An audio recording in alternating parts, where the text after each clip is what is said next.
Alors pourquoi avoir choisi ce levier inédit et ultime de la grève des notes pour vous faire entendre?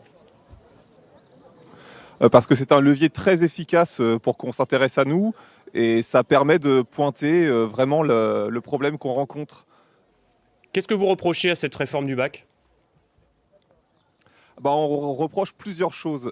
D'abord, c'est parce que c'est une réforme qui est purement budgétaire, c'est-à-dire qui est là pour faire des économies. Et la conséquence première, c'est la baisse de la qualité pédagogique de notre enseignement. Ça veut dire quoi concrètement? C'est que les élèves vont être plus nombreux par classe, on sera moins nombreux pour leur enseigner. Il y a 70 profs d'enseignants qui sont supprimés. C'est que le début. Ça nous inquiète beaucoup parce que globalement, on nous demande de faire plus avec moins de moyens. Alors le but de cette rétention des notes, c'est que le jury de délibération demain ne se tienne pas comme prévu à la veille de l'annonce des résultats. Est-ce que vous avez le sentiment, pardon de vous poser cette question, mais de léser certains candidats au baccalauréat?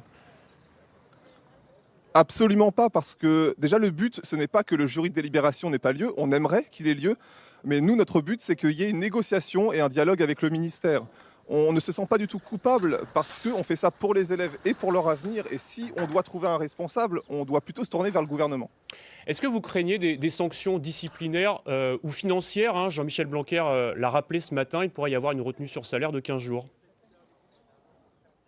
Oui, on le craint bien sûr, puisqu'ils nous ont menacé de le faire. Nous, on est prêt à assumer cette sanction parce qu'on se sent tout à fait légitime de mener cette action. On fait grève, c'est un droit constitutionnel, on y tient et on est prêt à défendre nos valeurs et on pense que ça vaut le coup de courir ce risque. Et vous pensez que ce mouvement pourrait avoir une mauvaise image auprès des étudiants, mais aussi, enfin des lycéens, mais aussi de leurs parents, par exemple?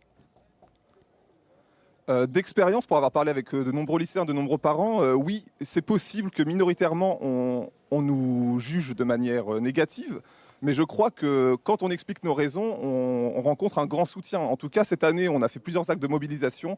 On a eu un soutien franc de la part des parents, un soutien franc aussi de nos collègues qui ne sont pas en grève, donc on ne se sent pas du tout isolé dans ce mouvement. Merci beaucoup, Lucas Radu, d'avoir répondu à nos questions.